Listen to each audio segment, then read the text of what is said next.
तपाईहरु चाहिँ दशैं तिहारमा ट्रेकिङ जाने भनेर प्लान गरिसक्नुभयो, राम्रो डेस्टिनेसन पनि चुज गरिसक्नुभयो, तर तपाईले गलत जुत्ता चुज गर्दै हुनुहुन्छ भने चाहिँ के हुन सक्छ?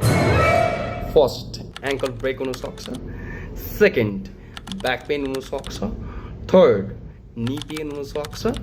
फोर्थ भनेको चिप्लेर लडेर अब एकदमै ठुलो दुर्घटना हुन सक्छ। सो एक्चुअलमा ट्रेकिङ सुज चाहिँ कस्तो हुनुपर्छ? Let me show you. First भनेको grip, multi dimensional grip, deep grip हुनु पर्यो द्याट प्रोभाइड्स यु बवाल grip and prevents you from slip and fall होइन। एक्सलेन्ट ग्रिप हुनु पर्यो, स्टेबिलिटी प्रोभाइड गर्छ। एन्ड द नेक्स्ट भनेको अभियसली द मिडसोल। मिडसोलले चाहिँ के गर्नु पर्यो? सक एब्जर्भ गर्नु पर्यो अलिकति होइन।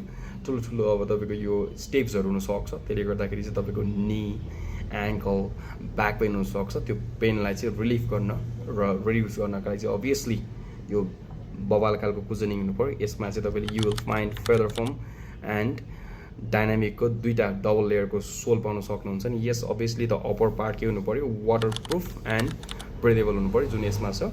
अनि यसले चाहिँ के गर्छ? तपाईँको खुट्टा वेट हुनबाट भिज्नबाट बचाउँछ, वार्म राख्छ एन्ड ओभर हिट पनि हुन दिँदैन, जसको कारण स्वेटिङ प्रब्लमहरू हुँदैन। And we have to colour option in this shoes and एकचोटि फ्रेस लुक्स हेरिहाल्नु नि, त्यो जुत्ता कस्तो तपाईँलाई मन पर्न सक्छ नि त होइन। हेर्दा हेर्दै अर्डर गरिदिउँ भन्नु लाग्छ नि। Yes you can directly message me.